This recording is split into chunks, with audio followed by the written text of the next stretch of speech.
বর্ধমান ইউনিভার্সিটির 4th সেমিস্টারের Bengali general পেপারের প্রশ্নপত্র। প্রথমে 10টা প্রশ্নের উত্তর করতে হবে 2 নম্বরের। প্রত্যেক প্রশ্নের মান হচ্ছে 2। ভাষা সম্প্রদায় বলতে কী বোঝো? অন্তর্মধ্য বাংলার দুটি সাহিত্যিক নিদর্শন লেখো। প্রাচীন বাংলার ভাষার উল্লেখিত একটি প্রবাদ লেখো। আধুনিক বাংলা ভাষার সময়সীমা উল্লেখ করো। রাঢ়ী উপভাষার ব্যবহার হয় এমন দুটি জেলার নাম লেখো। দুটি তদ্ভব শব্দের উদাহরণ দাও। উপনীতি প্রয়োগ কোন ভাষায় সর্বাধিক, এটি উদাহরণ দাও। শব্দভাণ্ডার বলতে কী বোঝো? দুটি কৃতঋণ শব্দের উদাহরণ দাও। অর্ধ তৎসম শব্দ কাকে বলে? উদাহরণ দাও। দুটি মিশ্র শব্দের উদাহরণ দাও। মুন্ডমালা শব্দ কাকে বলে? উদাহরণ দিয়ে বোঝাও।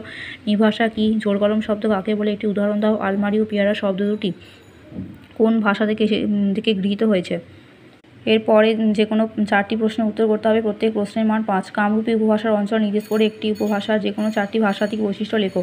প্রাচীন বাংলা ভাষার 5টি রূপতাত্ত্বিক বৈশিষ্ট্য লেখো। ভাষা উপভাষার সম্পর্ক নির্ণয় করো। বাংলা ভাষার চরিত রীতির 5টি ভাষাগত বৈশিষ্ট্য লেখো। রাঢ়ী উপভাষার ধ্বনিতাত্ত্বিক